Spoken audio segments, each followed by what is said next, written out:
Uncle, আপনি বিশ্বাস করছেন না কেন? আপনারা যা ভাবছেন আমরা তো কিছুই করিনি। আপনারা সবাই আমাদেরকে সন্দেহ করে চলেছেন। জানি জানি, তোদের বানানো নাটক। তোরা কি করতে চেয়েছিলি আমরা সবাই জানি। এই যে ভাইরা, আপনারা কিছু বলছেন না কেন? এদের বিয়ে দিয়ে দিব, কাজী রাখেন। লোকটার কথা শেষ হতে না হতে একটা ছেলে কাজীকে ফোন করে শপিং মলে আসতে বলে। এখানে কি হলো কিছুই বুঝতে পারতেছেন না তো? তো আসেন আপনাদেরকে বুঝিয়ে নিয়ে আসি। আমি শপিং মলে এসে মার্কেট করছিলাম। হঠাৎ ওয়াশরুমে যাওয়ার জন্য আমি চলে যাই। কোনটা লেডিস ওয়াশরুম আমি সেই দিকে তেমন একটা ভ্রুক্ষেপ দেখাই না। যেই ওয়াশরুমের দরজা ঢেলে ভিতরে ঢুকি, একটা মেয়ে আমাকে দেখে চিৎকার দিয়ে ওঠে। ওয়াশরুমের চারপাশে মানুষজন সব জড়ো হয়ে যায়। আর এমন অবস্থায় তারা সবাই ভাবে আমি আর মেয়েটা অনৈতিক কাজকর্ম করতে গিয়েছিলাম। এই জন্যই তারা আমাদেরকে দুজনকে ধরে বিয়েদের কথা বলছে। আমি আর মেয়েটা তাদেরকে অনেকভাবে বোঝানোর চেষ্টা করছি, কিন্তু তারা তো আমাদের কথা কোনো পাত্তাই দিচ্ছে না। একটু পর সেখানে কাজই চলে আসে, আমাকে আর মেয়েটাকে কবুল বলতে বলে। আমি আর মেয়েটা কবুল বলি না। তখন বসা থেকে ওই বৃদ্ধ লোকটা আমাদের দুজনকে উদ্দেশ্য করে বলে, ভালোই ভালোই কবুল বলবি, নাকি এর ব্যবস্থা নিতে হবে? বল তোরা। সোজা আঙুলে ঘি না উঠলে আঙুল কিভাবে পাকাতে হয় সেটা কিন্তু আমরা খুব ভালো করেই জানি। লোকটার কথা শুনে সবাই মজা নেয়। আমাদের দুজনকে সবাই অনেক কথা বলে। আমি নিজেকে সামলাতে না পেরে সবাইকে উদ্দেশ্য করে বলি, কি পেয়েছেন আপনারা? আমাদের কথার কোনো মূল্য নেই, তাই না? আমরা যে কখন থেকে বলছি আমরা কিছুই করিনি, তারপর আপনারা বিশ্বাস করছেন না কেন? আমাদের দুজনকে জোর করে বিয়ে দিতে নিয়েছেন, আমাদের কোনো মতামত নাই। আর এই যে কাজী সাহেব, আপনি জানেন না পাত্র পাত্রী রাজি না থাকলে কখনো বিয়ে পড়াতে হয় না?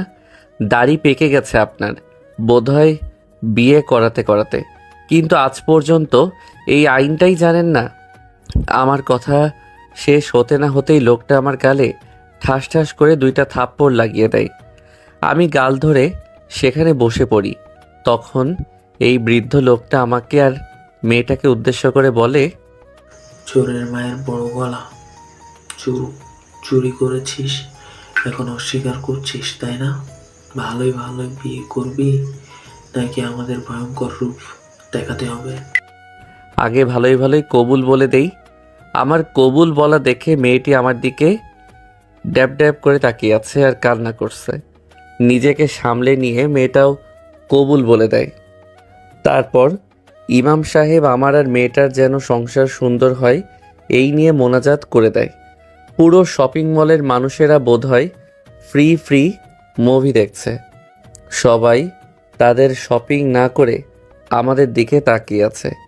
মেয়েটার দিকে তাকিয়ে দেখি ওনার শুধু চোখ দেখা যাচ্ছে, মুখের বাকি অংশ দেখা যাচ্ছে না।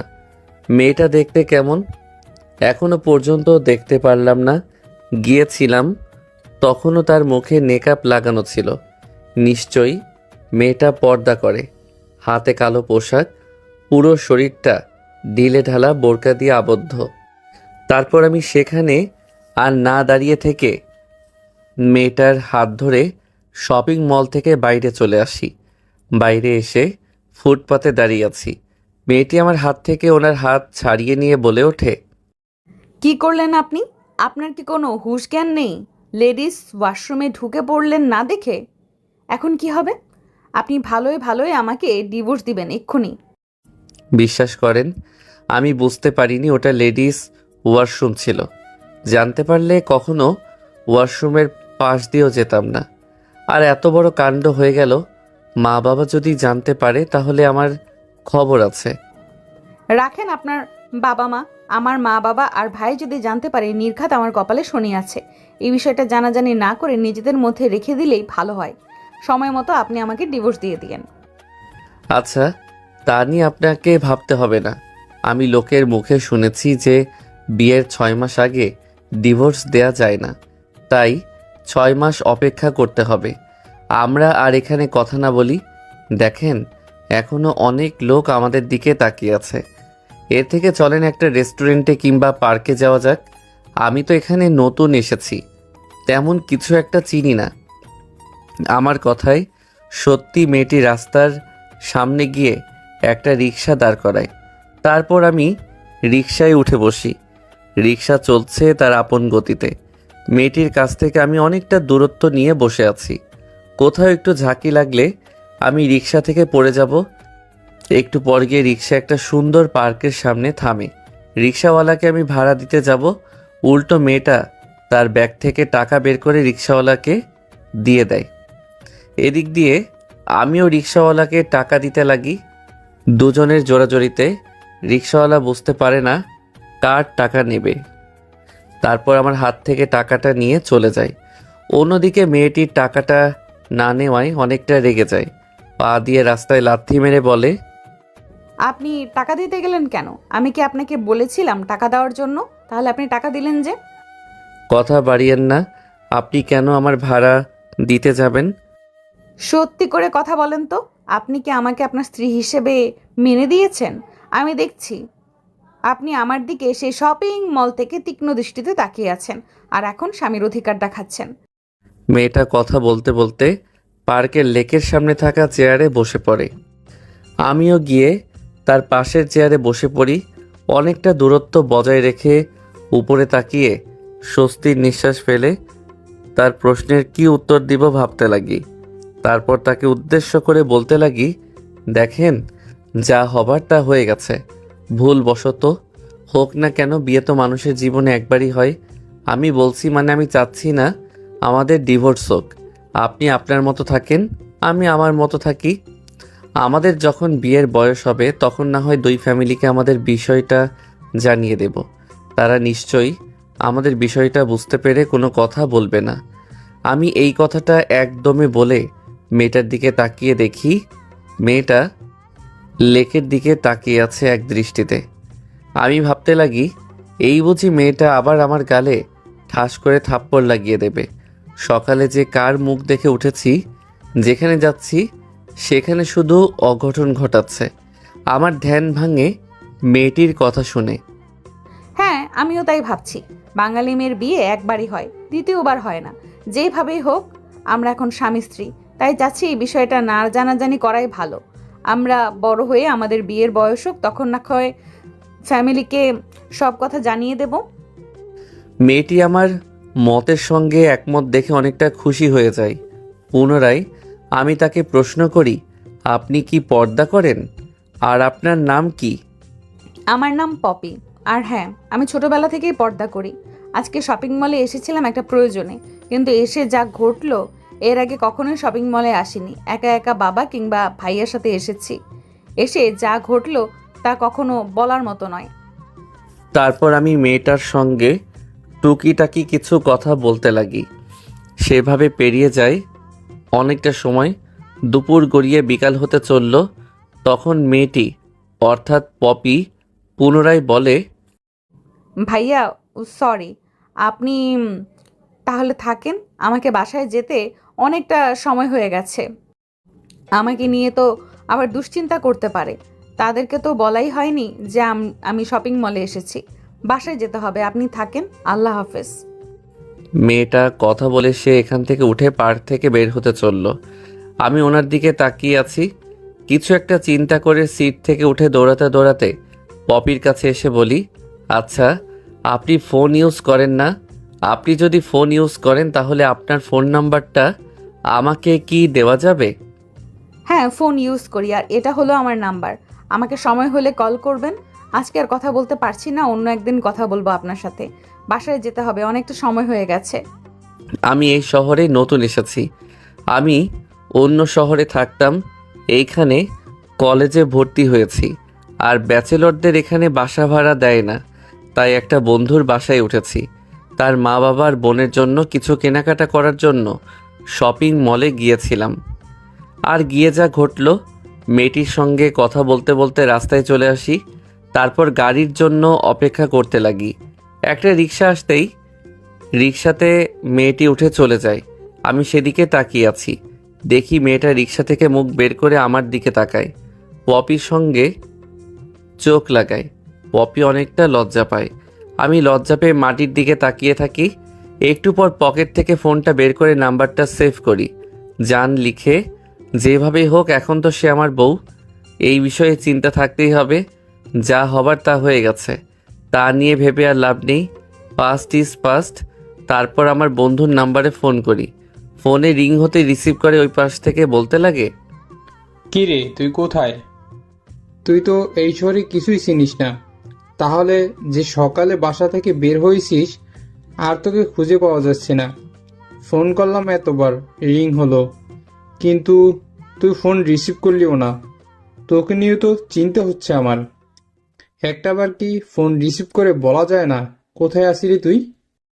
আরে থাম থাম, একবারে সব কথা বলবো নাকি? তোদের এই শহরটা অনেক ভালো লেগেছে আমার, তাই হাঁটতে একটা পার্কে চলে আসি। সেখানে অনেকক্ষণ বসে থাকি। তারপর আমি পার্কের নামটা বলি। কি? পার্কটা তো আমাদের বাসা থেকে অনেক দূরে। তুই ওখানে হাঁটতে হাঁটতে গেলি কি করে? কি হয়েছে তোর? সত্যি করে বল, কি সমস্যা হয়েছে? আমার কাছে তুই খুলে বল, সমস্যা নেই। আমি ভাবতে লাগি, আদৌ কি সৌরভকে বলা যাবে? না থাক, এখনো ওটা না বলি। আরে শালা, কিছুই হয়নি। তোকে কতবার করে বলেছি, হ্যাঁ এখানে আয়, আমি দাঁড়িয়ে আছি। তুই তোর বাইকটা নিয়ে জলদি জলদি চলে আয়। কথাটা বলেই আমি ফোনটা রেখে দেই। এবার আসেন আপনাদের আমার পরিচয়টা দেওয়া যাক। আমার নাম স্বাধীন শেখ।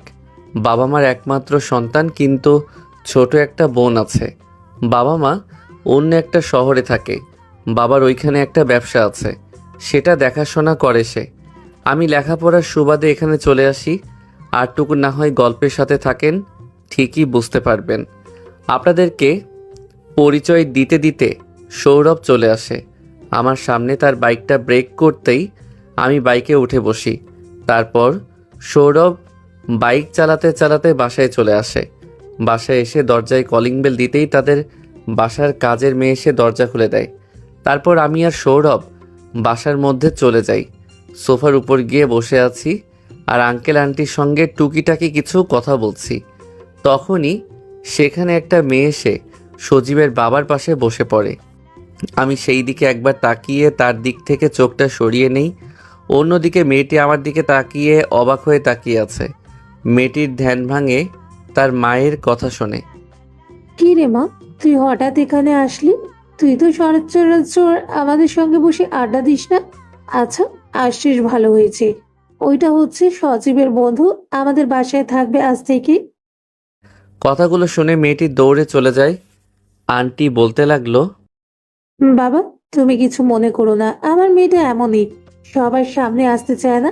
আর আসল কথা, ও পর্দা করে, সবার সামনে তেমন একটা আসে না। ও বুঝতে পারেনি তুমি এখানে বসে আছো, তাই এখানে পর্দা ছাড়া চলে এসেছে। তোমাকে দেখতে পেয়ে দৌড়ে চলে যায়। তুমি মনে কিছু করো না বাবা। আন্টি কথা বলে সেখান থেকে কিচেন রুমে চলে যায়। আমি, আঙ্কেল আর সৌরভ তিনজনে আড্ডা দিতে লাগি। আর আমি ভাবতে লাগি, মেয়েটার কাছ থেকে নাম্বার নিলাম, একবারও ফোন করে জিজ্ঞেস করলাম না সে বাসায় গিয়ে পৌঁছেছে কিনা। তখনই সেখানে আন্টি চা নিয়ে আসে। তারপর আমাকে আর সৌরভকে আর আঙ্কেলকে এগিয়ে দেয়। আমি চা নিয়ে খেতে লাগি। তারপর আরও একটু আঙ্কেল আন্টির সঙ্গে আড্ডা দেই। তারপর সৌরভ আমাকে নিয়ে উপরে চলে আসে, একটা রুম দেখিয়ে দেয় আর বলে, শোন, এটা তোর রুম, আর ভুলেও এদিকে যাবি না। ওটা আমার বড় বোনের রুম, ও পর্দা করে। তুই ওদিকে গেলে আর ও যদি তোকে দেখতে পায় তাহলে তোর সঙ্গে খারাপ ব্যবহার করতে পারে। আর আমি জানি আমার বন্ধু মোটেও এমন ছেলে না।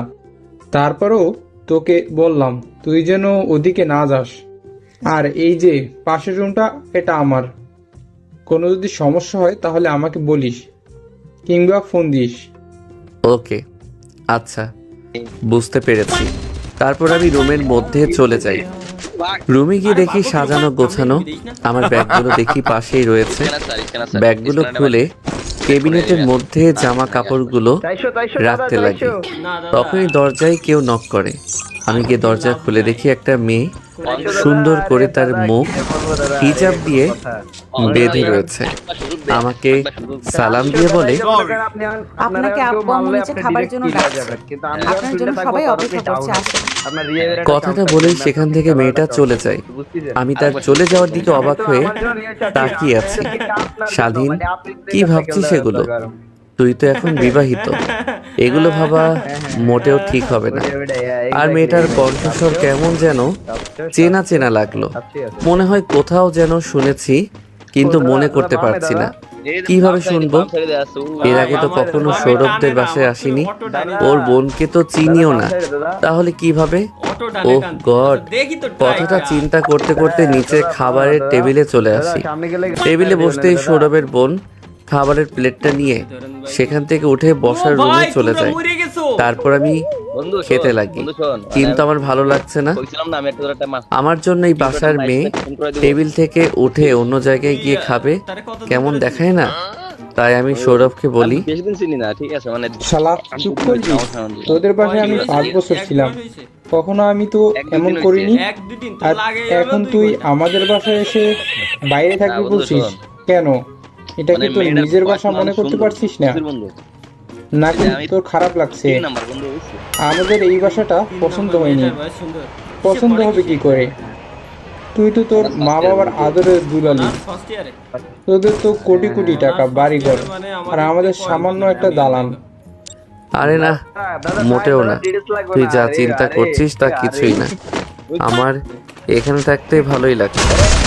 মায়ের মতো একজন আন্টির সাথে খাবার পাচ্ছি। কিন্তু তোদের বাসায় কতদিন থাকবো বল? বাইরের মানুষ তো অনেক কথা বলতে পারে, তাই না? আমি তো তোদের বাসায় ছিলাম প্রায় 5 বছর। বাইরের মানুষ তো কিছুই বললো না, তোকেও কিছু বলবে না। এখন চুপচাপ আমার হাতের ঘুষি না খেতে চাইলে খাওয়া দাওয়া করবি আর কলেজ করবি, আর একটা কথাও বলবি না, বুঝলি? আমি সৌরভের কথার উপর আর কোনো কথা না বলে খাওয়া দাওয়া শেষ করে আমার রুমের দরজা লাগিয়ে দিয়ে হাতে বসে ফোনটা হাতে নিয়ে ফোন করি।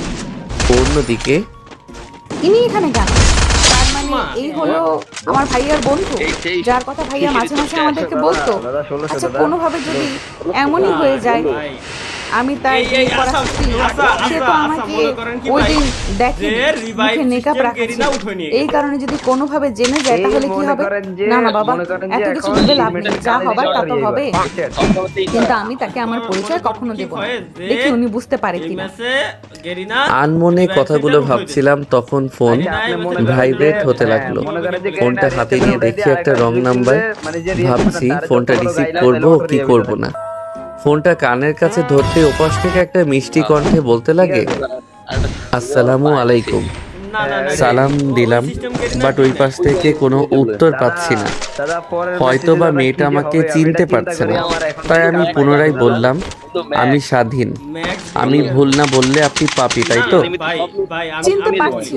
তা এতক্ষণ পরে ফোন করলেন যে? বলেছিলাম না বাসায় গিয়ে ফোন করার কথা, কিন্তু এত দেরি করলেন যে ফোন করতে? আপনার ফোন নাম্বার তো আমার কাছে ছিল না যে আপনাকে ফোন করে আমি আপনার সম্পর্কে জানতে চাই। আই এম এক্সট্রিমলি সরি, কিছু মনে করবেন না। হ্যাঁ, আরে কি বলছেন এগুলো? মনে করব মানে? আসলে আমি অনেক আগেই বাসায় এসেছিলাম। আপনাকে তো আগেই বলেছিলাম আমার বাসা আমার বাসা অন্য শহরে। এখানে একটা বন্ধুর বাসায় উঠেছি লেখাপড়ার সুবাদে, তাই বাসায় এসে তাদের সঙ্গে আড্ডা দিয়েছিলাম। আপনার কথা তেমন একটা মনে ছিল না। রুমে আসতেই আপনার কথা মনে আসছে, তাই ফোন করলাম। বাই দ্য ওয়ে, আমি কিন্তু আমার সালামের উত্তরটা এখনো পাইলাম না। ওয়ালাইকুম আসসালাম। খাওয়া দাওয়া করেছেন আপনি? হ্যাঁ, আপনি? তারপর পপির সঙ্গে আরো অনেকক্ষণ কথা বলতে লাগি। কথা বলতে বলতে রাত যখন 12টা বেজে যায়, তখন আমি তাকে উদ্দেশ্য করে বলি, অনেক রাত হয়ে গেছে, এখন আপনি ঘুমান। অতিরিক্ত রাত জাগলে আপনার আবার সমস্যা হবে। কথাটা বলেই পপিকে আরও কিছু কথা বলে ফোন রেখে ঘুমিয়ে পড়ি। পরের দিন সকালবেলা ঘুম ভাঙে ফোনের ভাইব্রেশনের শব্দে। ফোনটা হাতে নিয়ে দেখি পপির নাম্বার থেকে ফোন রিসিভ করে আমি কানের কাছে ধরতেই ওই পাশ থেকে বলতে লাগে, এখনো বুঝি পড়ে পড়ে ঘুমাচ্ছ? পাপির কথা শুনে আমি তড়িঘড়ি করে শোয়া থেকে উঠে বসি। ফোনের ঘড়ির দিকে তাকিয়ে দেখি সকাল 5টা বাজে। বুঝলাম না এর আবার কি হলো, এত সকালে ফোন করেছে কেন? তাই আমি তাকে প্রশ্ন করি, তা এত সকালে ফোন করে ঘুম ভাঙানোর কারণটা কি জানতে পারি? এখন সোজা ওয়াশরুমে যাবেন, ফ্রেশ হবেন, তারপর ওযু করে সোজা মসজিদে চলে যাবেন নামাজ পড়ার জন্য। আমি এখানে তো কিছুই চিনি না, মসজিদ কোথায় তাও জানি না। এখন কি করে মসজিদে যাব বলেন? আপনার বন্ধু আছে না, তার সাথে যান। তাকে ঘুম থেকে ওঠান, দুজনে মিলে নামাজ পড়তে চলে যান। হ্যাঁ, আপনি ঠিক কথা বলেছেন। তাহলে এখন ফোনটা রাখি, পরে না হয় আপনার সঙ্গে কথা বলবো। কথাটা বলে আমি ফোন রেখে দিয়ে সোজা ওয়াশরুমে চলে যাই। ফ্রেশ হয়ে ওযু করে রুম থেকে বের হই। তারপরও চিনতে পারি না কোনটা সৌরভের রুম, ডানেরটা নাকি বামেরটা। তারপর আমি ডান দিকে গিয়ে দরজা কড়া নাড়ি। অনেকক্ষণ পর দরজা খুলে পেছন করে তাকাতেই তো আমি অবাক হয়ে যাই।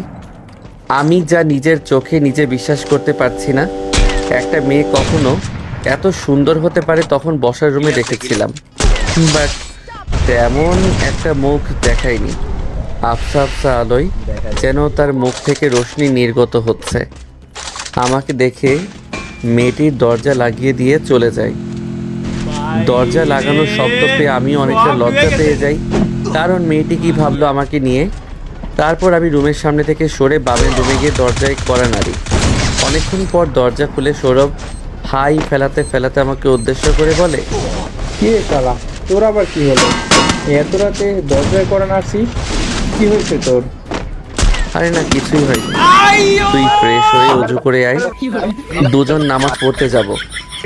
আমার কথা শুনে সৌরভ পিছু ফিরে তার রুমের মধ্যে চলে যায়।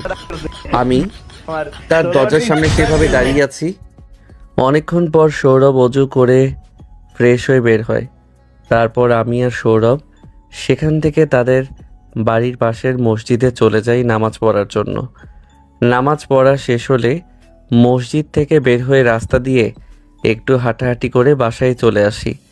তারপর আমার রুমে গিয়ে পড়ার টেবিলে বসে পড়তে লাগি। পেরিয়ে যায় অনেকটা সময়।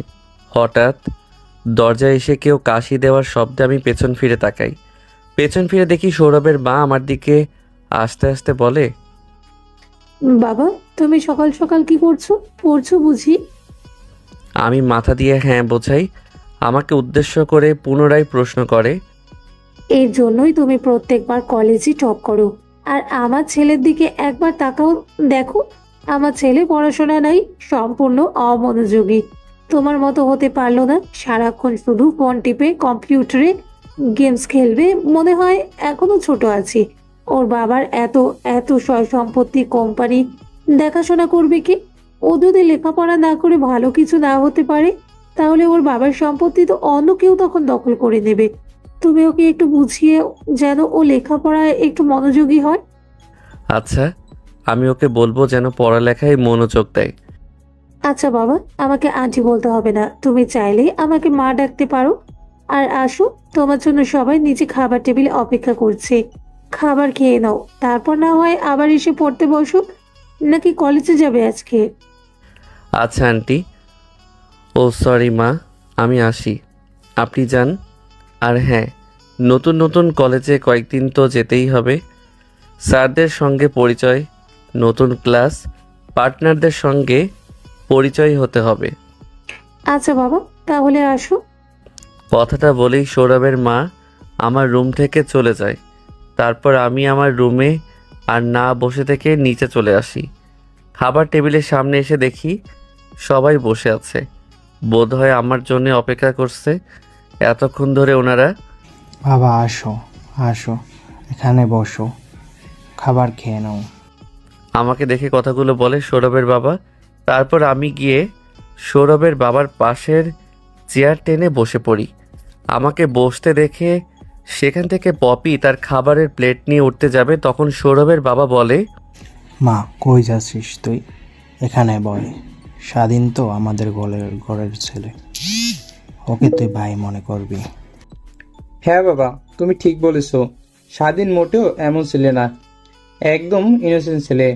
মেয়েদের সঙ্গে একদমই কথা বলে না, মেয়েদের দেখলে 10 হাত ফাঁক দিয়ে চলাফেরা করে। আমাদের স্কুলের কত সিনিয়র জুনিয়র মেয়েরা এসে স্বাধীনের সঙ্গে বন্ধুত্ব করতে চেয়েছে, কিন্তু স্বাধীন তাদেরকে না করে দিয়েছে। যদি কখনো কোনো মেয়ের সামনে দিয়ে হাঁটতো, মাটি মুখ হয়ে হাঁটতো। কখনো আমি কোনো মেয়ের দিকে ওর দৃষ্টিতে তাকাতে দেখিনি। প্রায় 5 বছর হয়ে যাবে ওর সঙ্গে বন্ধুত্ব আছে আমার।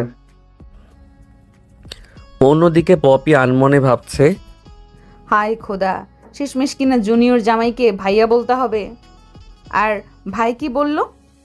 আমার বর সত্যি এত ভালো, যাক জুনিয়র হলেও লয়াল আছে। পপি কথাগুলো অন্যমনস্ক হয়ে ভাবছিল। তখনই পাশ থেকে পপির মা পপির কাঁধে হাত রেখে বলে, কি রে মা, কি ভাবছিস তুই? তোর নাকি শরীর খারাপ? তুই যদি চাস স্বাধীনের সামনে পর্দা করে থাকতে পারিস। না মা, আমার কোনো সমস্যা হবে না। ছোট ভাইয়ের বন্ধু মানে আমারও ভাইয়া, আর আমি তো ওদের দুজনের থেকে অনেকটাই সিনিয়র। পপি নেকআপ খুলে খাবার খেতে লাগে। খাবার খাওয়ার এক পর্যায়ে পপি স্বাধীনের দিকে তাকায় আর ভাবে, আমার কিউট জুনিয়র বর মন দিয়ে খাবার খাচ্ছে। বাসায় যদি সুনামি হয়ে যায় সেদিকেও যেন তার কোনো ভ্রুক্ষেপ নেই। আমার খাওয়া শেষ হতে আমি মুখ তুলে যেই তাকাই অমনি দেখি সৌরভের বোন আমার দিকে ড্যাব ড্যাব করে তাকিয়ে আছে। তার তাকানো দেখে আমি যেন অবাক হয়ে যাই। পর্দা পরিহিত মেয়েরাও কি লুচু হয়? এমনটাই ভাবছিলাম। আমার ভাবনা সে তো ঘটে কাশি আসায়। তারপর পাশ থেকে পানির গ্লাস নিয়ে ঢকঢক করে পানি খেতে লাগি। অন্যদিকে আমার কাশির শব্দে সৌরভের বোনেরও ধ্যান ভেঙে যায়। তারপর মন দিয়ে খাবার খেতে লাগে। আমি খাওয়া দাওয়া শেষ করে বসার রুমে গিয়ে টিভিতে খবর দেখছিলাম। এক এক করে আঙ্কেল আন্টি সৌরভ আর সৌরভের বোন এসে সবাই আড্ডা দিতে লাগে। তাদের পরিবারের সঙ্গে এই 2 দিন থেকে অনেক ভালো লেগে গেছে। আমাদের পরিবারের মতো নয়, আমাদের পরিবারের সবাই যে যার কাজ নিয়ে ব্যস্ত। আমার ভাবনায় ছেদ ঘটে সৌরভের কথা শুনে। কি রে, তোদের বাসায় ছিলাম এতদিন, কখনো তো কারো সঙ্গে তোকে এত হাসি খুশিভাবে কথা বলতে দেখিনি। সবসময় গোমরা মুখ হয়ে রুমের মধ্যেও বসে থাকতি।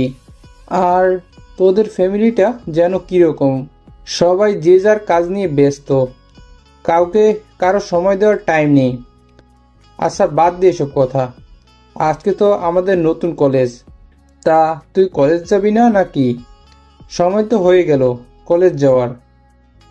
হ্যাঁ যাব। আমি আমার রুম থেকে ফ্রেশ হয়ে আসি, তুইও ফ্রেশ হয়ে আয়। কথাটা বলেই আমি সিঁড়ি দিয়ে হেঁটে আমার রুমে চলে যাই ফ্রেশ হওয়ার জন্য। অনেকক্ষণ পর কাঁধে একটা ব্যাগ ঝুলিয়ে নিচে এসে দেখি সৌরভ আর তার বোন দুজনে দাঁড়িয়ে আছে। আমি তাদের কাছে যেতেই আমাকে উদ্দেশ্য করে বলে, স্বাধীন, আপু তার ভার্সিটিতে যাবে, তার নাকি কি যেন ইম্পর্টেন্ট ক্লাস আছে, আর বাইক তো মাত্র একটা, তাই ভাবছি কিভাবে যাব।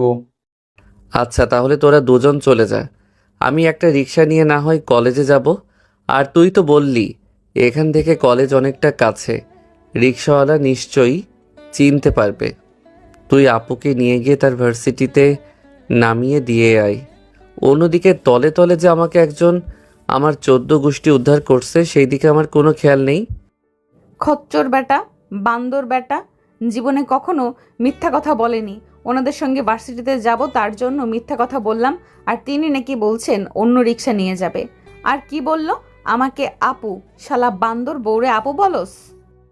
আরে না, রিক্সা নিয়ে যেতে হবে না, তুই তো বাইক চালাতেও পারিস না। তাহলে একটা কাজ কর, আমি বাইক চালাই, তারপর তুই বয়, তারপর না হয় আপু বসুক। আপুর ভার্সিটি তো একটু পরে, আপুকে নামিয়ে দিয়ে তারপর না হয় আমি আর তুই কলেজ যাব, কি বলিস? আর এত সকাল সকাল এখানে রিক্সা পাবি না, এই রাস্তায় রিক্সা খুব একটা যাওয়া আসা করে না, বুঝলি? আমি কিছু চিন্তা না করে হ্যাঁ বলে দিই। তারপর সৌরভ একটা বাইক নিয়ে আসে। তারপর সৌরভ ড্রাইভিং সিটে বসে পড়ে, আমি ওর পাশে বসে পড়ি। তারপর পপি আপু বসে। পরে বাইক টার্ন দিয়ে চালাতেই পপি আপু আমার কাঁধে শক্ত করে চেপে ধরে, যেন কাঁধ জীবনে আর ছাড়বে না। বাইক চালাচ্ছে সৌরভ। সামনের রাস্তা ভাঙা থাকায় বাইকটা সৌরভ হালকা ব্রেক করে। তখনই পপি আপু এসে আমার পিঠের উপর পড়ে যায়। আমার শরীরে কারেন্টের মতো শক করে। কখনো কোনো মেয়ে আমাকে এভাবে টাচ করেনি, এটাই ফার্স্ট। তাই বুঝি এমন হচ্ছে। তারপর আমার কাঁধ থেকে হাতটা সরিয়ে আমার পেটে হাত রাখে। আমি তো অবাক হয়ে যাই, কি করছেন এগুলো তিনি?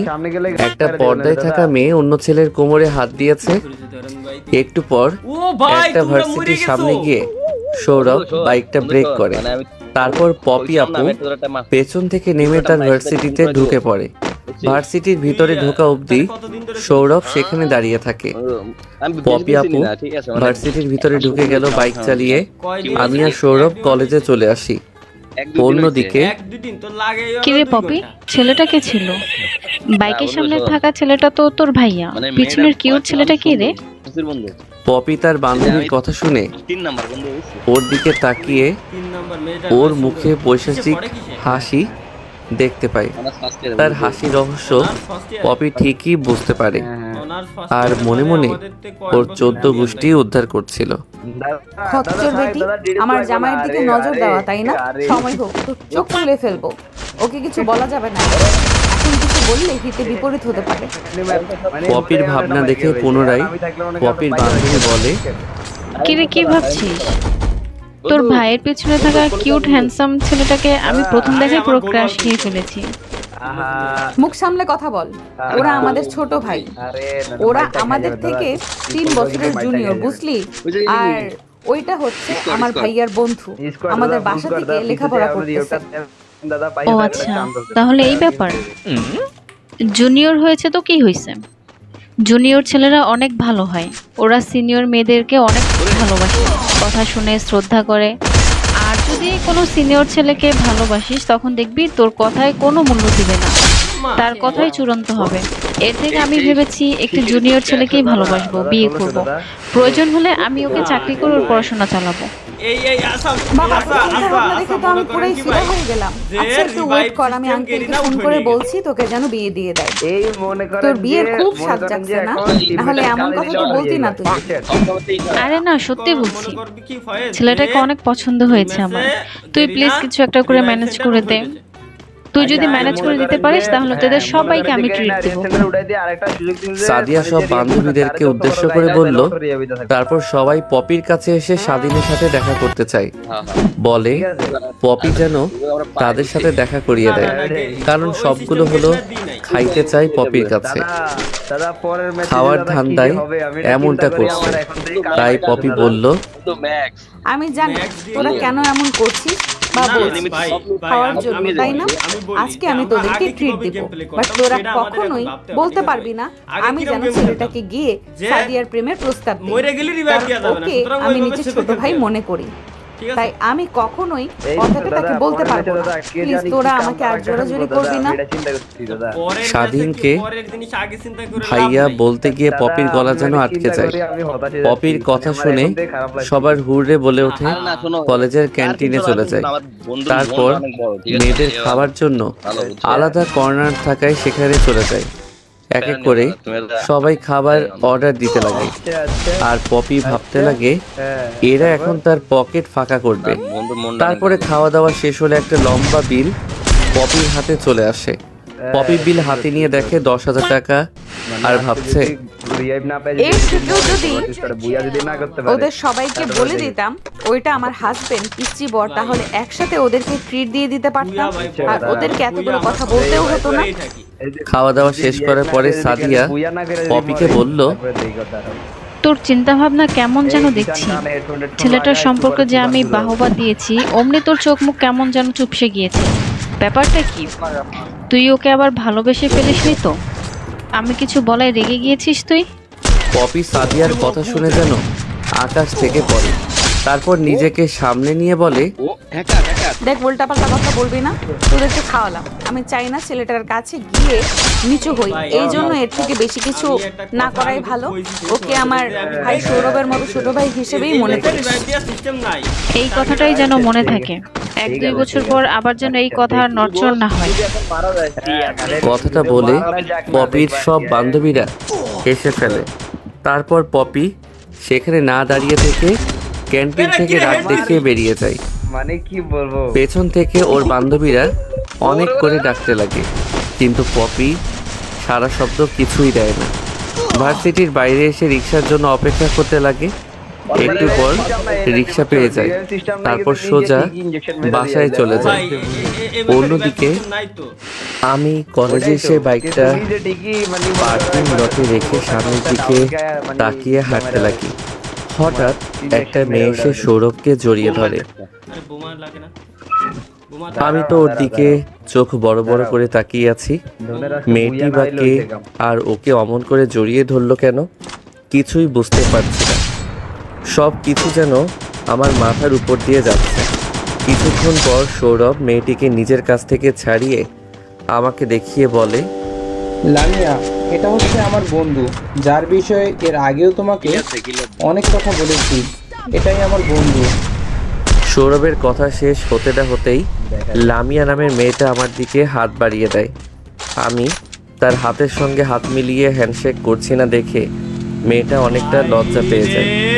তারপর পরিস্থিতি স্বাভাবিক করার জন্য সৌরভ বলতে লাগে, আরে, ও মেয়েদের সঙ্গে কথা বলে না, অনেকটা লাজুক আর স্বাধীন। এটা হচ্ছে আমার গার্লফ্রেন্ড। মানে তোর গার্লফ্রেন্ড কোথা থেকে আসে? তুই তো আজকে নতুন কলেজে আসলি আমার সঙ্গে, তুই তোর গার্লফ্রেন্ড জোগাড় করে ফেললি একদিনে কিভাবে? আসলে ওর সঙ্গে আমার সম্পর্কটা স্কুল জীবন থেকে, তোকে কখনো বলা হয়ে ওঠেনি। ও এখানে পড়াশোনা, আর আমি তোদের শহরে গিয়ে পড়াশোনায় একই কলেজে ভর্তি হই। ও আচ্ছা, তাহলে এই ব্যাপার। তারপর তিনজন মিলে আরো অনেক কথা বলে সেখানে আর না থেকে ক্লাসরুমে চলে যাই। ক্লাসরুমে গিয়ে বসতেই একটু পর স্যার চলে আসে। সৌরভকে দেখে স্যার তার কাছে এগিয়ে এসে বলতে লাগে, বাবা সৌরভ, কেমন আছো তুমি? অনেক দিন পর তোমাকে দেখলাম। সে যে 5 বছর আগে লামিয়ার সঙ্গে বাসায় এসেছিলে, আর তো বাসায় আসলে না। লামিয়াকে তোমার কথা অনেক জিজ্ঞেস করতাম, বলতো তুমি নাকি অন্য এক শহরে গেছো লেখাপড়া করার জন্য। আঙ্কেল, আমাদের এইখানে ভালো কোনো স্কুল না থাকায় বাইরে গিয়েছিলাম। আচ্ছা, মনোযোগ দিয়ে ক্লাস করো আর লেখাপড়ায় মনোযোগী হইও, ঠিক আছে? আর যাওয়ার সময় তুমি আমার রুমে গিয়ে একটু আমার সঙ্গে দেখা করে যাও। তোমার সঙ্গে প্রয়োজন কিছু কথা বলার আছে। আচ্ছা আঙ্কেল, যাওয়ার সময় আমি আপনার সঙ্গে দেখা করে যাব। তারপর স্যার গিয়ে মন দিয়ে ক্লাস করাতে লাগে। আমরা মনোযোগ দিয়ে ক্লাস করতে থাকি। এক এক করে প্রত্যেকটা স্যার এসে সবার এক এক করে পরিচয়, কোন ভার্সিটি থেকে এসেছে সেগুলো জিজ্ঞেস করছিল। তখনই স্যার আমাকে জিজ্ঞেস করলো। আমি বললাম, সিরাজগঞ্জ জেলায় প্রত্যেকটা স্কুলের মধ্যে নাম্বার 1 স্টুডেন্ট ছিলাম আমি। আমার রেজাল্ট দেখে সবাই হা হয়ে আমার দিকে তাকিয়ে থাকলো। আসলে পড়াশোনায় অনেক ভালো হওয়ায় সিরাজগঞ্জ জেলায় সব স্কুলের মধ্যে আমি নাম্বার 1 হয়েছিলাম। আমার এই কথা শুনে সব স্যার আমার প্রশংসা করতে লাগলো। এক এক করে ক্লাস শেষ করে সব স্যার চলে যায়। টিফিন পিরিয়ড হলে ক্লাসরুম থেকে বের হয়ে আমি, সৌরভ আর লামিয়া 3 জন মিলে ক্যান্টিনে চলে যাই খাবার খাওয়ার জন্য। এখানকার নুডলসটা অনেক ভালো হয়। আমি বাবার সঙ্গে দেখা করতে আগে যখন কলেজে আসতাম, সর্বপ্রথম আগে এই ক্যান্টিন থেকে আমি নুডলস খেয়ে তারপর বাবার সঙ্গে দেখা করতাম। একবার খেয়েই দেখো, প্রেমে পড়ে যাবে। লামিয়ার কথা অনুযায়ী ক্যান্টিনে নুডলস অর্ডার দেই। তারপর 3 জনে আড্ডা দিতে লাগি। একটু পর একটা ওয়েটার এসে আমাদের খাবার দিয়ে চলে যায়। তারপর আমরা খাওয়া দাওয়া শেষ করি। বাকি ক্লাসগুলো করাই ভালো না লাগায় সবাই সিদ্ধান্ত নেই ক্যান্টিন থেকে বের হয়ে গাছের নিচে বসে অনেকক্ষণ তিনজনে আড্ডা দিতে লাগি। আমার যেন কেমন ভালো লাগছিল তাদের সঙ্গে আড্ডা দিতে। অনেক সময় পার হয়ে যাওয়ায় সেখানে না দাঁড়িয়ে থেকে বাসার উদ্দেশ্যে রওনা দেই। তখনই সৌরভ বলে, তোরা দুজন এখানে একটু ওয়েট কর, আমি গিয়ে আঙ্কেলের সঙ্গে কথা বলে আসি। কি আর বলবি, তোর আর আমার বিয়ের বিষয় নিয়ে তোর বাবা মার সঙ্গে কথা বলবে। এর জন্য তোর বাবা মাকে আমার বাসায় ডাকবে বাবা, এর জন্যই তোকে ডাকছে। আরে মিনমিন করে কি বলছিস তুই? কিছুই তো বুঝতে পারছি না। আরে না, কিছুই না। দেখ বাবা গিয়ে তো কি বলে শুনে আয়। তারপর সৌরভ আমাদের মাঝ থেকে উঠে চলে যায়। আমি পকেট থেকে ফোনটা বের করে আমার বউকে ফোন করব কিনা সেটা ভাবছি। তখন লামিয়া পেছন থেকে বলতে লাগে, মেয়ের নাম্বার, পপি নাম, ফোন করবেন কি করবেন না এটাই ভাবছেন? নিশ্চয়ই গার্লফ্রেন্ড হয় আপনার। আমি মেয়েটার কথা শুনে হক চকিয়ে যাই। সে দেখলো কিভাবে নিজেকে সামলে নিয়ে বলতে লাগি, না ভুল ভাবছেন, আমার গার্লফ্রেন্ড না, জাস্ট ফ্রেন্ড হয়। ভাবছি ফোন করব কি করব না, ও আবার ক্লাসরুমের মধ্যেই আছে কি না। ও আচ্ছা, তা ভাইয়া আপনি আমাদের জেলা রেখে এখানে কলেজে ভর্তি হলেন কেন? তা অনেক বড় কাহিনী আছে। আমাদের জেলায় ভালো কলেজে আছে, বাট আমি সেখানে ভর্তি হইনি, কারণ সৌরভ এখানে চলে আসবে আর আমি একা একা কলেজে ক্লাস করব কি করে। আর আমি অতি সহজেই কারোর সঙ্গে বন্ধুত্ব করতে পারি না, আর তাই এখানে চলে আসি। দুজন একসঙ্গে কলেজে লেখাপড়া করতে পারবো। আর আসল বিষয় হচ্ছে আমার বাবা মা আমাকে একদমই সময় দেয় না, তারা সব সময় কাজ নিয়ে পড়ে থাকে। তাই আমি তাদেরকে বোঝাতে চাই যে তাদের কাছে আমি না থাকলে তাদের কতটা কষ্ট লাগে। ও আচ্ছা, তাহলে এ ব্যাপার। আমি আর লামিয়া টুকিটাকি কিছু কথা বলছিলাম। নিজেই ভাবছি আমি একটা মেয়ের সঙ্গে এমন ফ্রেন্ডলিভাবে কথা বলছি কি করে, যেখানে কোনো মেয়ের সঙ্গে কথা বলতে গিয়ে আমার হাত পা কাঁপে। এইগুলো আনমনেই ভাবছিলাম। অন্যদিকে সৌরভ স্যারের দরজায় কড়া নাড়তেই স্যার তাকে রুমের ভেতরে প্রবেশ করতে বলে। রুমের মধ্যে গিয়ে সৌরভ দাঁড়াতেই স্যার অর্থাৎ লামিয়ার বাবা বলতে লাগে, বাবা, তোমাকে এখানে ডাকার একটা বিশেষ কারণ আছে, যা এখন তোমাকে বলতে চাই না। তুমি একটা কাজ করবে, আজকে গিয়ে তোমার মা বাবাকে বলো কালকে যেন আমার বাসায় তারা আসে। তাদের জন্য অপেক্ষা করব। কখন আসবে তোমরা আমার বাসায়? লামিয়াকে ফোন করে সময়টা বলে দিও। আচ্ছা, আজকে বাবা মাকে গিয়ে বলবো আপনার বাসায় যেন আপনার সঙ্গে দেখা করতে যায়। কথাটা বলেই সৌরভ আঙ্কেলের কেবিন থেকে বেরিয়ে আসে আর ভাবতে লাগে, আচ্ছা আঙ্কেল, কিসের জন্য তার বাসায় বাবা মাকে ফোন দিয়ে যেতে বলছেন? কারণটা বুঝতে পারছি না। ভাবতে ভাবতে সেখান থেকে সৌরভ স্বাধীন আর লামিয়াদের কাছে চলে আসে। সেখানে এসে দেখে স্বাধীন আর লামিয়া দুজনে কথা বলছে। সৌরভ স্বাধীনকে রাগানোর জন্য হাসতে হাসতে বলে, তুই তো আমার গার্লফ্রেন্ডের সঙ্গে কথা বলছিস, যেখানে কোনো মেয়ের সঙ্গে কথা বলিস না। নাকি আমার গার্লফ্রেন্ডকে নিয়ে উল্টোপাল্টা চিন্তা ভাবনা করছিস? দেখ, ওকে নিয়ে উল্টোপাল্টা চিন্তা ভাবনা করলে আমি কিন্তু ভুলে যাব তুই আমার বেস্ট ফ্রেন্ড হস।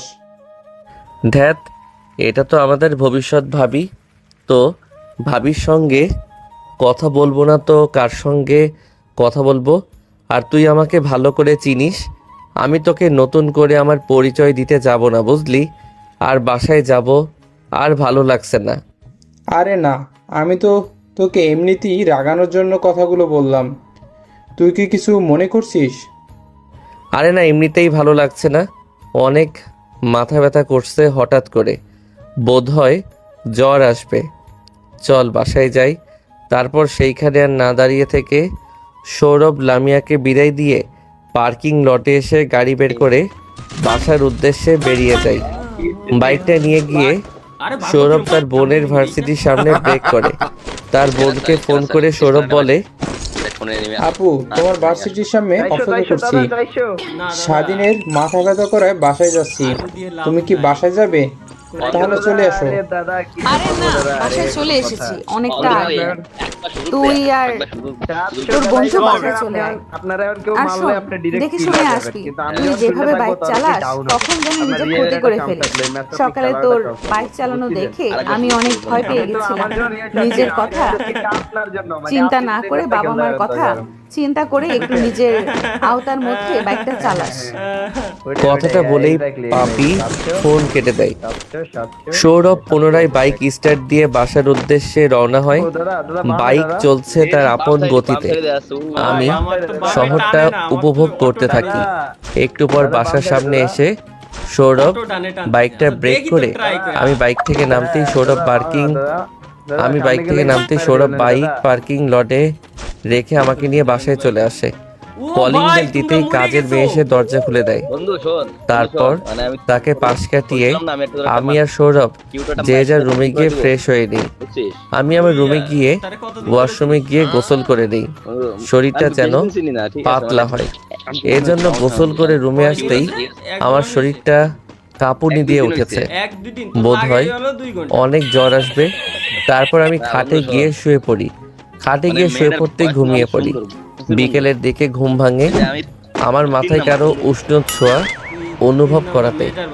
আমি চোখ মেলে অল্প করে তাকিয়ে দেখি পপি আপু আমার তাকানো দেখে তিনি তার চোখ মুছে নেয়। আমি কিছুই বুঝতে পারি না। তার দিকে তাকাতেই পপি আপু বলে, তুই যে কি এমন করেছিস?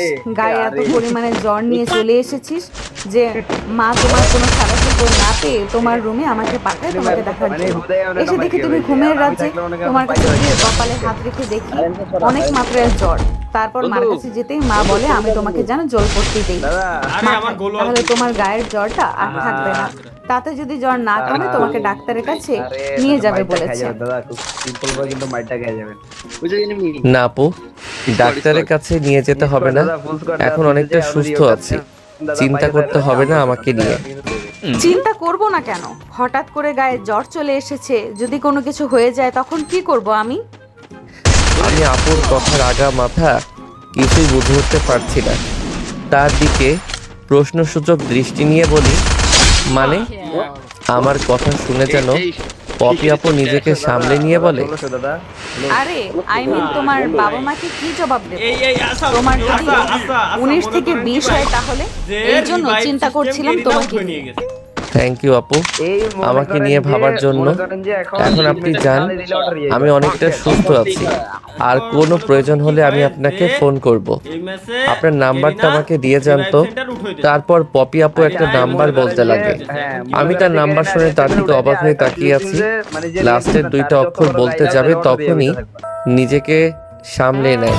সে থতমত খেয়ে পুনরায় বলতে লাগে, আরে না, নাম্বারটা তো নষ্ট হয়ে গেছে অনেকদিন আগে। নতুন সিম নিয়েছি, নাম্বারটা ঠিক মনে নেই। তুমি একটু ওয়েট করো, আমি আমার রুম থেকে ফোন নিয়ে আসছি। কথাটা বলে আপু আমার রুম থেকে দৌড়ে চলে যায়। আমি তার ভাব লক্ষণ চলাফেরা দেখে অবাক হয়ে যাচ্ছি। আর আজকে তার নাম্বার বলার ধরনটা দেখে আরো অবাক হয়ে যাচ্ছি। আপুর নাম্বারের সঙ্গে আমার বউয়ের নাম্বার তো হুবহু মিল, প্লাস 2টা অক্ষর বলতে গিয়েও থেমে গেল। কি ভাবছি এগুলো আমি? হয়তো এইটা মিরাক্কেল। আমার এমন ভাবনার মাঝে আপু তার ফোন নিয়ে আমার রুমে চলে আসে। খাটের পাশে বসে মাথা থেকে জলপট্টি নিয়ে বাটির ভিতর ভিজিয়ে পুনরায় আমার মাথায় জলপট্টি দিতে লাগে। আর আমার ফোনটা আমার হাত থেকে কেড়ে নিয়ে বলে, লক খুলে দাও, আমি আমার নাম্বারটা সেভ করে দিচ্ছি তোমার ফোনে।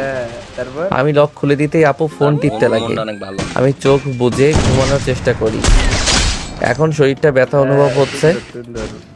আপু আমার ফোন নিয়ে দেখে তার ছবি আমার ওয়ালপেপারে দেয়া। তারপরে কল লিস্টে গিয়ে চেক করতে লাগে কোনো মেয়ের নাম্বার আছে কিনা। কল লিস্টে গিয়ে দেখে মা বাবা, ফ্রেন্ড, আঙ্কেল আন্টি আর একটা কারোর নাম্বার নেই। ফোনে শুধু আছে মাই ওয়াইফ লেখা। নাম্বারটা ভিতরে ঢুকে দেখে তার নাম্বার। এটা দেখে আপু মুচকি হাসি দিল। তার ভাবনায় ছেদ ঘটে আমার কথা শুনে।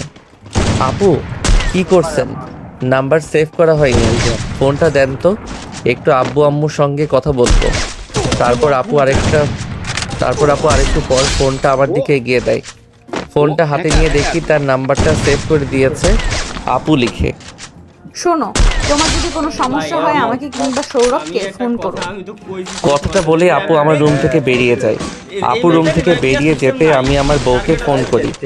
অনেক মিস করছিলাম তাকে, তার কথা অনেক মনে পড়ছিল। ফোন করতে তৎক্ষণাৎ ফোন রিসিভ করে বোধহয় ফোনের পাশে ওয়েট করছিল আমি কখন ফোন করব তাকে। ফোন রিসিভ করে ওই পাশ থেকে বলতে লাগে, আসসালামু আলাইকুম। এতক্ষণ পর আমাকে মনে পড়লো আপনার? না মানে আমি অনেক অনেক সরি, আপনাকে ফোন করতে পারিনি। কলেজ থেকে অনেকটা আগে এসেছিলাম, শরীরটা ভালো না লাগে শুয়ে পড়ি। শোয়ার সঙ্গে সঙ্গে ঘুমিয়ে পড়ি। শরীরে অনেকটা জ্বর এসেছিল। ও আচ্ছা, নিজের দিকে খেয়াল রাখতে পারো না? জ্বর কেমন করে আসে তোমার? আসলে আমি নিজেও জানি না কেন জ্বর এসেছে আমার। তারপর আমি আমার সিনিয়র বউয়ের সঙ্গে কথা বলে ফোনটা রেখে দেই। ফোনটা পাশে রেখে মা বাবাকে নিয়ে চিন্তা করতে লাগি। তাদের কথা ভেবে চোখের কোণ বেয়ে এক ফোঁটা পানি ঝরে পড়ে। নিজের চোখের পানি হাতের উল্টো পিঠ দিয়ে মুছে ফেলি। তারপর ফোনটা হাতে নিয়ে আম্মুর কাছে ফোন করি। অনেকবার রিং হয়, ফোন রিসিভ হয় না। দ্বিতীয়বার ফোন দেওয়ার পর সঙ্গে সঙ্গে ফোন রিসিভ করে। কিরে বাবা, কেমন আছিস তুই? এতদিন পর আমাদের কথা মনে পড়লো? বন্ধুদের বাসায় গিয়ে আমাদের কথা ভুলে গেলি? একবার ফোন করে পৌঁছেছিস, এই কথাটা বলার প্রয়োজন মনে করলি না? আম্মু, আমার না মনে ছিল না। তোমাদেরও কি মনে ছিল না? তোমরা কি একবারও প্রয়োজন মনে করলে না ফোন করে আমি ঠিক মতো এসেছি কিনা তা জিজ্ঞেস করা? আসলে তোমরা দুজন আমাকে ভালোই বাসো না। বাবা মা তোমরা দুজনেই স্বার্থপর, আমাকে একদমই ভালোবাসো না। থাকবে তোমরা তোমাদের লাইফ, তোমাদের ব্যবসা নিয়ে, তোমাদের কাজ নিয়ে। আমি তোমাদের সঙ্গে আর কোনো কথাই বলবো না। আমি তোমাদের সঙ্গে পরিচয় রাখতেও চাই না। তোমরা যার জন্য এত কিছু করেছো, দিন শেষে সেই যদি সব কিছু না নিতে রাজি হয় তখন কি করবে? আমি এখানে এসেছি তোমাদের কাছ থেকে ধীরে ধীরে নিজেকে সরিয়ে নিতে। সৌরভের মা বাবা অনেক ভালো, আমাকে অনেক আদর করে, যা তোমরা কখনো করনি আমাকে। অন্যের মা বাবা আমাকে এত ভালোবাসে, আর সেখানে আমার মা বাবা আমার দিকে ফিরেও তাকায় না, আমাকে সময় দেয় না। একদমই এই কথাগুলো বলে ফেলি। ফোনের ওই পাশ থেকে শুধু কান্নার আওয়াজ শুনতে পাই। আমি নিজেকে আর সামলাতে পারি না, নিজেও কেঁদে ফেলি। কাদা কাদা কণ্ঠে বলতে লাগি, বিশ্বাস করো আমি চেয়েছিলাম তোমাদের সঙ্গে থাকতে। তোমরা আমাকে সময় দাও, আমার সব কিছু বোঝো। এইখানে এসেছি কেন জানো?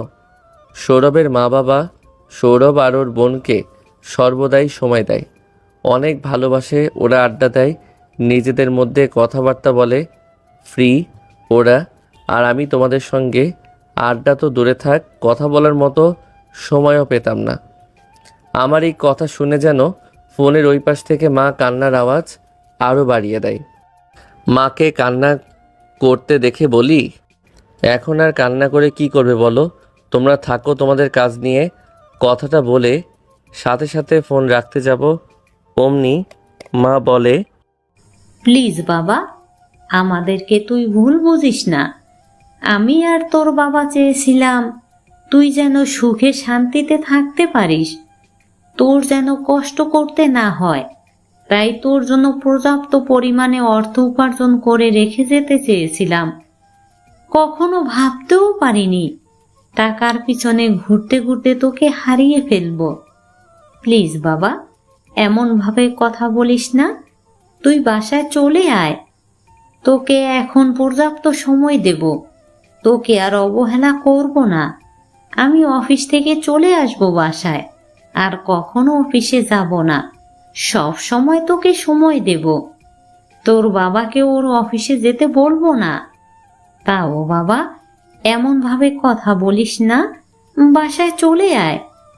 আমরা তো তোর মা বাবা, আমি মা হয়ে তোর কাছে ক্ষমা চাচ্ছি। বললেই তো আর যেতে পারবো না। এখানে কলেজে ভর্তি হয়েছি, লেখাপড়া করছি। কলেজ শেষ করে তারপর না হয় বাসায় যাব। না বাবা, তুই আয়, তুই এখানে একটা কলেজে ভর্তি হয়ে নিস। তাও তুই চোখের আড়াল হোস না। আমরা বুঝতে পারছি তোকে ছাড়া থাকাটা অনেকটা কষ্ট রে। এখন আর কেউ বাসায় গেলে আমাদের কাছে আসে না, আমরা কেমন আছি জিজ্ঞেস করে না, অফিস কেমন কাটলো এগুলো জিজ্ঞেস করে না, কেউ পিছু পিছু ঘোরে না, আর রান্নাঘরে গিয়েও আমার সঙ্গে কেউ হাতে হাতে কাজ করে না।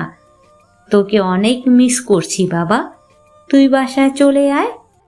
আচ্ছা মা, দেখি কি করতে পারি। তারপর মার সঙ্গে কথা বলে মাকে সান্ত্বনা দেই। একটু পর ফোন রেখে দিয়ে উপরে ফ্যানের দিকে তাকিয়ে ভাবতে লাগি, মা বাবা হয়তো বা তাদের ভুল বুঝতে পেরেছে। এখন আমার উচিত তাদের কাছে যাওয়া। এই শরীর নিয়ে তো আর যেতে পারবো না। আরও 2-1 দিন এইখানে থাকি, তারপর না হয় চলে যাব মা বাবার কাছে। আনমনে কথাগুলো ভাবতে ভাবতে কখন যে ঘুমিয়ে পড়ি বুঝতেই পারি না। ঘুম ভাঙতেই সামনে থাকা ঘড়ির দিকে তাকিয়ে দেখি রাত 10টা বাজে। পাশ ফিরে তাকাতেই তো আমি অবাক হয়ে যাই। দেখি আপু বসে আছে খাবারের বাটি হাতে নিয়ে। বসে থেকে অপেক্ষা করতে করতে ঘুমিয়ে গেছে। আমি তার হাতে হাত রেখে আলতোভাবে ঝাঁকিয়ে ডাকতে লাগি। আমার ডাক শুনে আপু উঠে বসে, নিজেকে তৈরি করে সামলে নিয়ে বলে, কি পিচ্চি, ঘুমিয়ে গেছিস? খাবার খাইতে হবে না? খাবার না খেলে দেখবি অসুস্থতা ঠিকই হবে না। তোর মা বাবা খাবার নিয়ে আমাকে তোকে খাইয়ে দিতে বলেছে, তাই বাবা মা খাবার নিয়ে আমাকে তোকে খাইয়ে দিতে বলেছে। আমি এসে দেখি তুই ঘুমিয়ে গেছিস, আমি ডাকিনি, অপেক্ষা করতে করতে ঘুমিয়ে গেছিস। সরি রে, নে খাবারগুলো খেয়ে নে আর ওষুধগুলো খেয়ে নে, জ্বর ঠিক হয়ে যাবে। কথাটা বলেই আপু আমার দিকে 1 লোকমা ভাত এগিয়ে দেয়। আমি কিছু চিন্তা না করেই খেয়ে ফেলি। খাওয়া দাওয়া শেষ করে আপু আমাকে ওষুধ খাইয়ে দিয়ে রুম থেকে চলে যায়। আমি যেন যতই আপুকে দেখছি ততই অবাক হচ্ছি। তিনি আমার সঙ্গে এমন করছে কেন? বাসায় তো অনেক লোক আছে, কাজের মেয়ে থেকে শুরু করে আন্টি আঙ্কেল সৌরভ আছে। তারা আমার রুমে খাবার না নিয়ে এসে তিনি এলেন কেন? এমনিতেও প্রচণ্ড মাথা ব্যথা করছিল, তারপর এত চিন্তায় মাথা ব্যথা যেন দ্বিগুণ করে দেয়। আর কোনো চিন্তা না করে আমি পাশ ফিরে ঘুমানোর চেষ্টা করি। ঘুম না আসায় এপাশ ওপাশ করতে করতে কখন যে ঘুমিয়ে পড়ি বুঝতে পারি না। সকালবেলা আজানের শব্দে ঘুম ভেঙে যায়।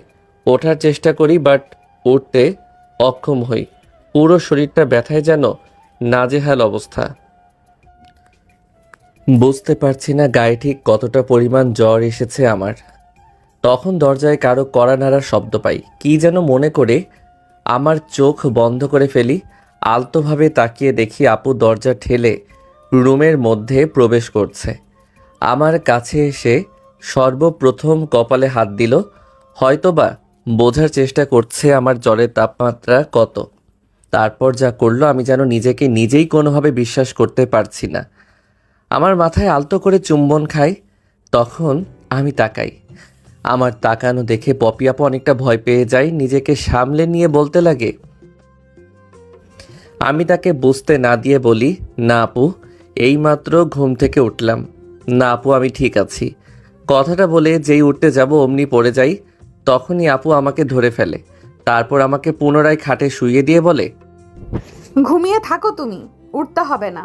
আমি গিয়ে বাবা আর মাকে বলছি তোমার অসুস্থতা জ্বরের কথা। আগে থেকে অনেকটা বেশি হয়ে গেছো তুমি। কথাটা বলেই পপি আপু রুম থেকে বেরিয়ে চলে যায়। আমি খাটে শুয়ে চিন্তা করতে থাকি, পপি আপুর আচরণ এমন কেন? নাকি আপু এরকমই?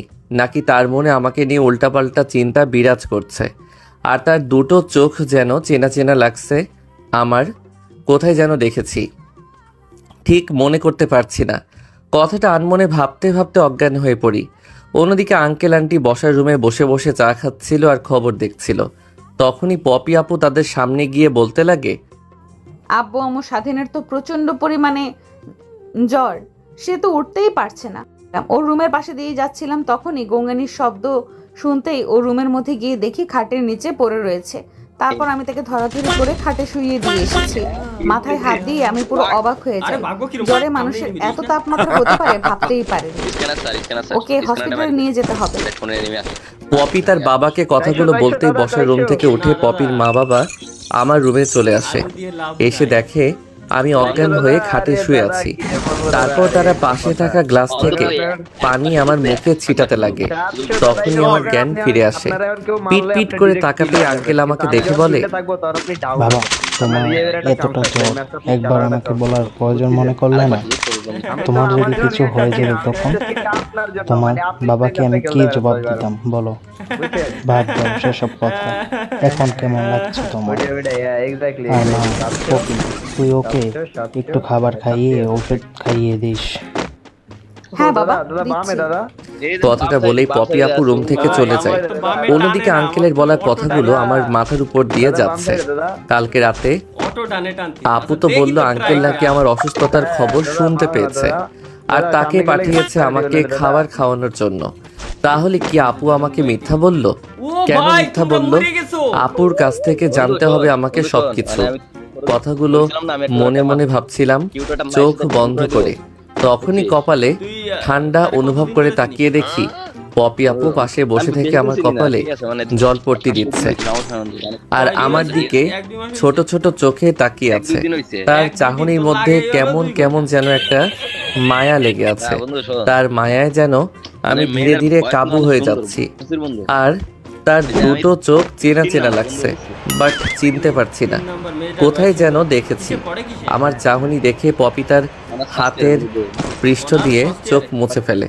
আমি বুঝতে পারি না আপু কি কান্না করছিল, কেন কান্না করবে সে? আমি তার কি হয়ে যে সে কান্না করছে? না, এত চিন্তা করে কাজ নেই, যা হবার হবে। আগে সুস্থ হয়ে নেই, তারপর আপুকে জিজ্ঞেস করব সে কেন এরকম ব্যবহার করছে আমার সঙ্গে। সেইভাবে পেরিয়ে যায় দিনটা। বিকেলের দিকে সৌরভ আমার রুমে এসে আমার পাশে বসে মাথায় হাত রেখে বলতে লাগে, শোন, কালকে তো স্যার আমাকে বলেছিল আমি যেন আমার মা বাবাকে নিয়ে তার বাসায় যাই, তো সেখানে যাচ্ছি। বাট তোর যে অবস্থা, তোকে তো সেখানে নিয়ে যেতে পারবো না। তোর যে জ্বর, হাত আর কিছুক্ষণ রেখে দিলে ফোসকা পড়ে যাবে। বাসায় কাজের মেয়ে আছে, তারা তো খুব একটা টেক কেয়ার করতে পারবে না। তার কারণে আপুকে রেখে গেলাম। কোনো কিছু দরকার হবে আপুকে বলবি, সে এনে দেবে। আর শোন, আরেকটা কথা, আমাদের ফিরতে ফিরতে অনেক রাত হতে পারে, চিন্তা যেন করিস না। আপু তো তার রুমে সেই দুপুর থেকে দরজা লাগিয়ে দেওয়া আছে, বলছে না। আমি তাকে বলে দিতে পারলাম না, তুই বলে দিস তোর কাছে যদি আসে। আমি মাথা দিয়ে হ্যাঁ বোঝাই, তারপর রুম থেকে বেরিয়ে যাই। তারপর তার মা বাবাকে নিয়ে স্যারের বাসার উদ্দেশ্যে রওনা হই। স্যারের বাসায় কেন গেল সৌরভ আর তার মা বাবা? কেন সৌরভ আর তার মা বাবাকে ডাকলো তার বাসায়? বাকিটা না হয় গল্পের সাথে থাকেন, ঠিকই জানতে পারবেন। অন্যদিকে আমি আমার রুমে শুয়েছিলাম। সেভাবেই পেরিয়ে যায় অনেকটা সময়। ফোন হাতে নিয়ে যে ফোন করে কথা বলবো সেটুকু শক্তি আমার গায়ে অবশিষ্ট নেই। ভাবছিলাম কথাগুলো তখনই দরজার শব্দ হয়। দরজার দিকে তাকিয়ে দেখি আপু এদিকে আসছে।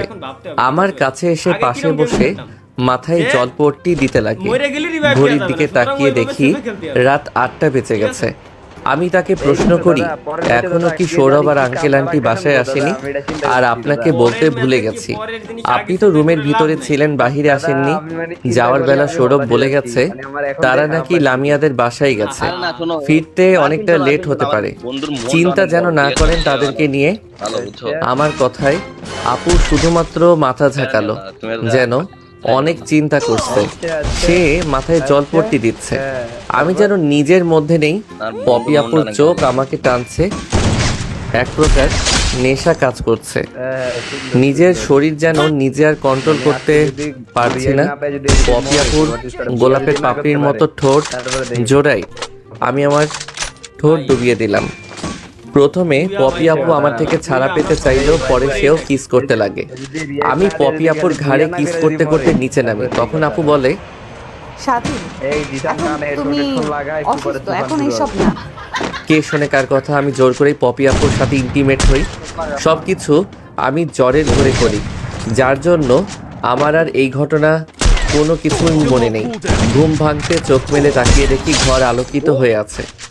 বুঝতে পারছি না এখন দিন নাকি রাত। ফোনটা হাতে নিয়ে দেখি সকাল 7টা বাজে।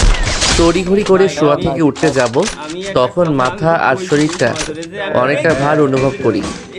শরীরে ঠিক আগের মতো তেমন একটা জ্বর নেই।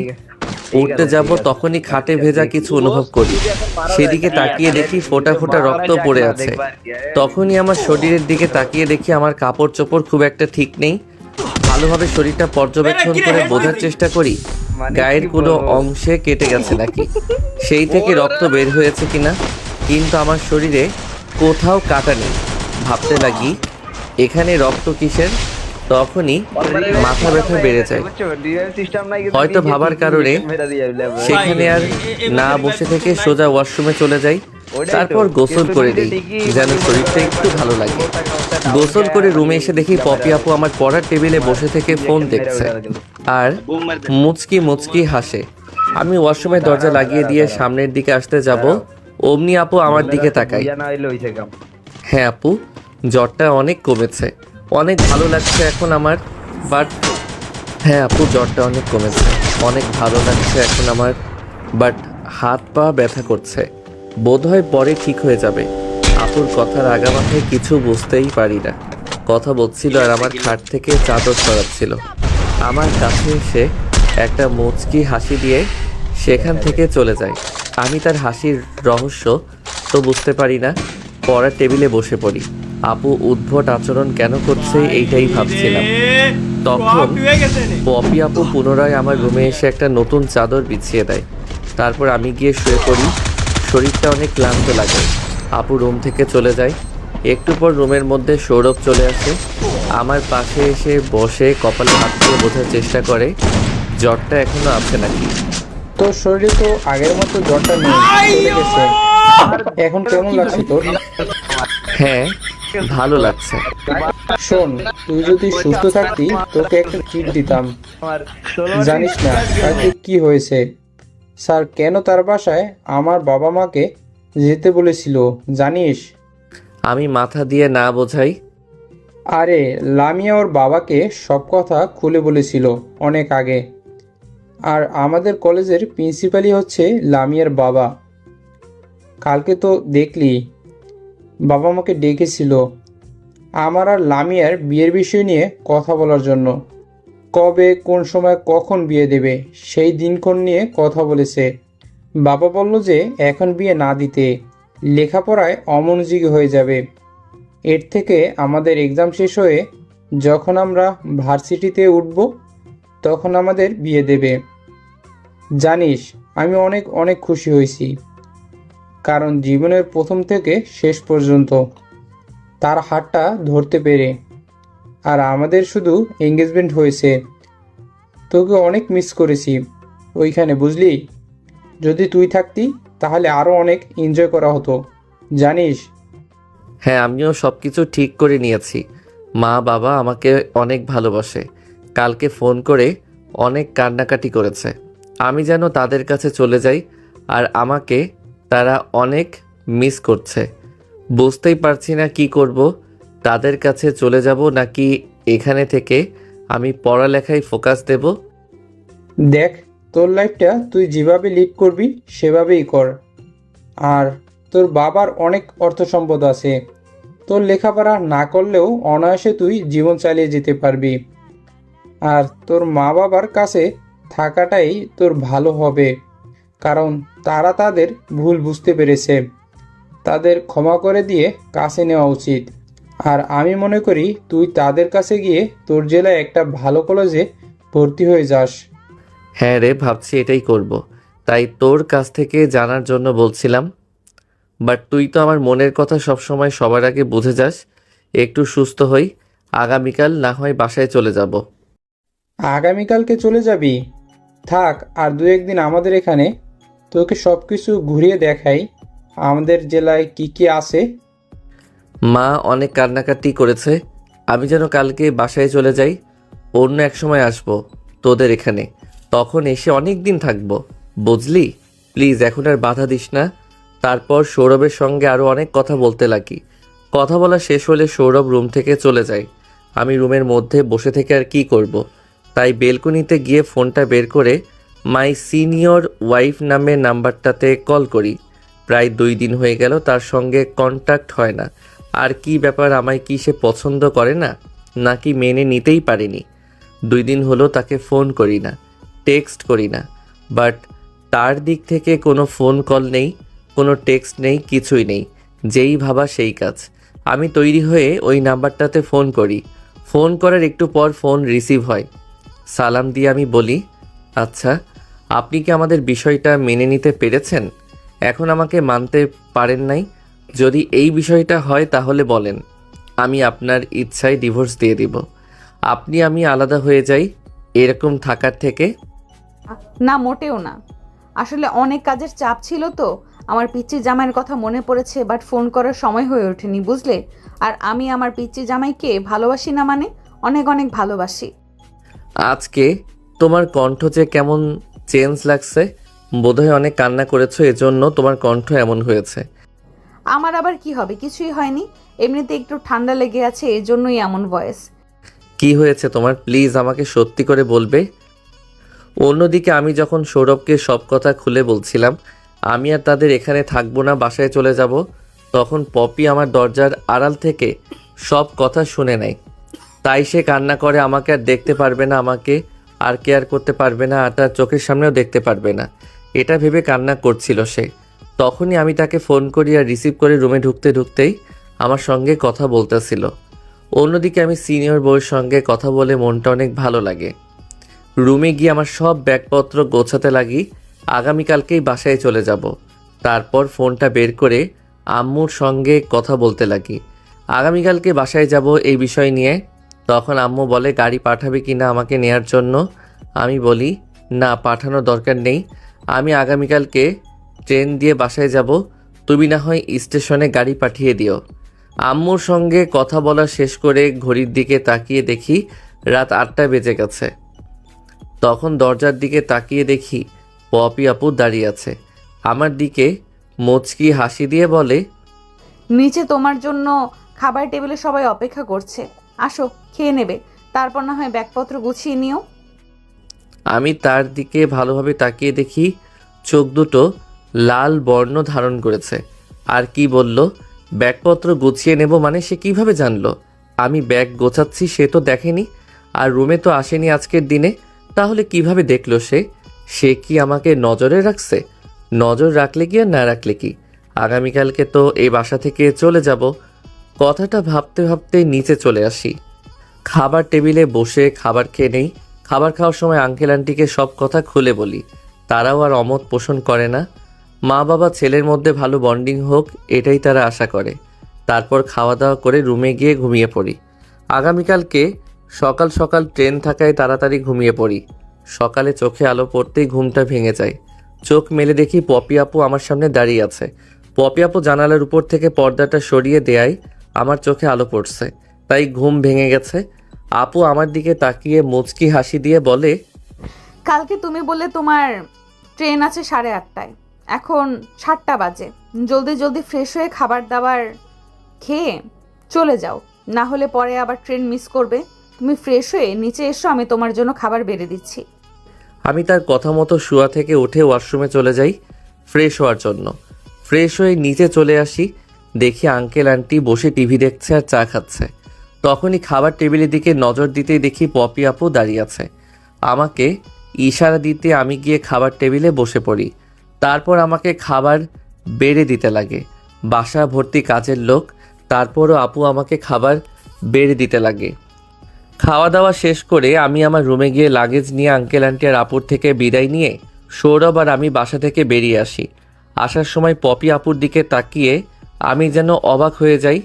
সে আমাকে বিদায় দেওয়ার সময় কান্না করছিল, আমি কিছুই বুঝতে পারি না। তারপর স্টেশনে চলে যাই, সময় মতো ট্রেন চলে আসে। সৌরভের থেকে বিদায় নিয়ে আমার শহর সিরাজগঞ্জে চলে আসি। এভাবে পেরিয়ে যায় 8টা মাস, কোনো কিছুই ভালো লাগছে না, তাই নদীর পাড়ে বসেছিলাম। 15 দিন হলো সিনিয়র বউয়ের সঙ্গে কোনো কথা নেই। ভালো না লাগায় সৌরভকে ফোন করি। একবার ফোন রিং হতেই সৌরভ ফোন রিসিভ করে।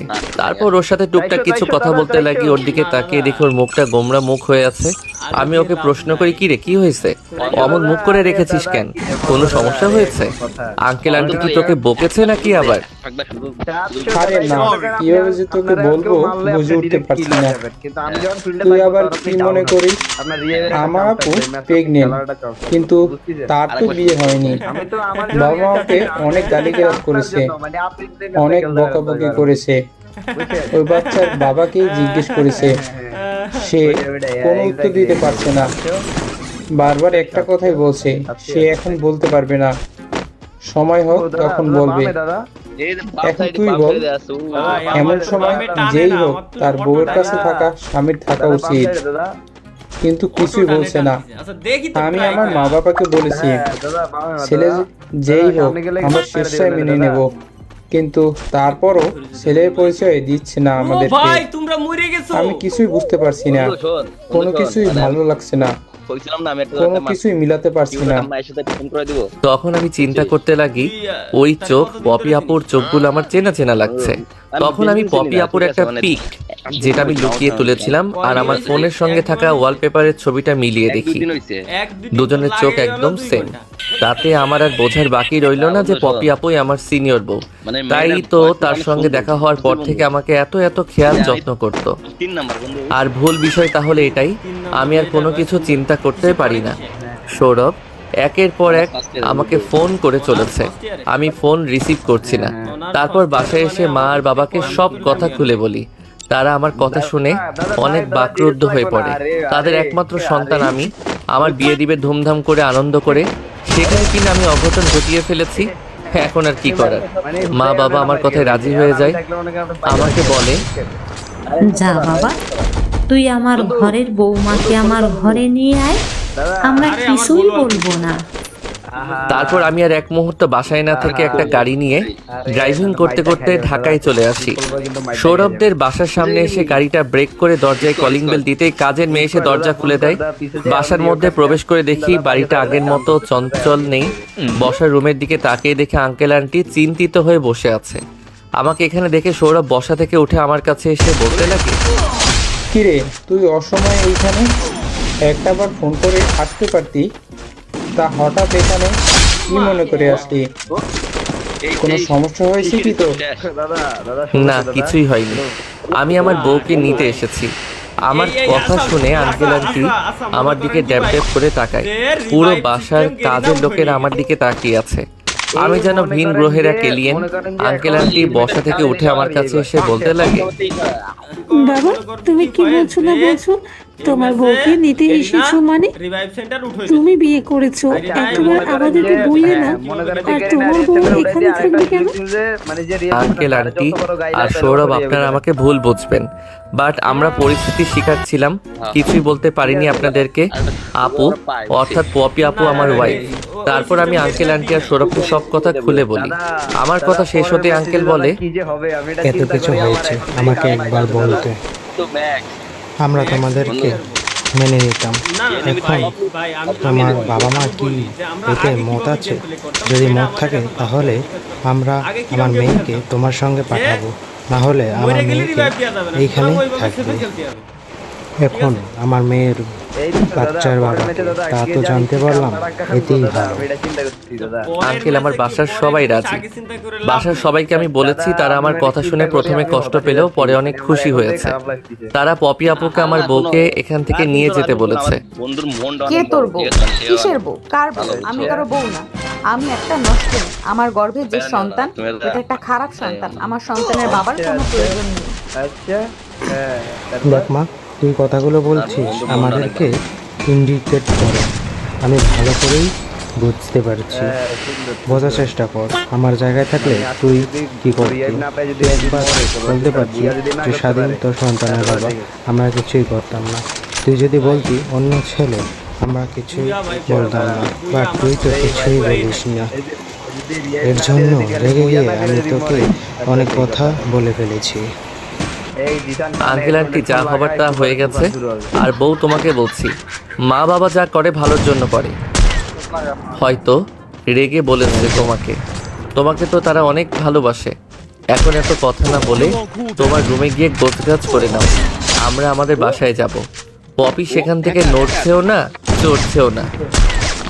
আমি ওর হাত চেপে ধরে তার রুমে চলে যাই।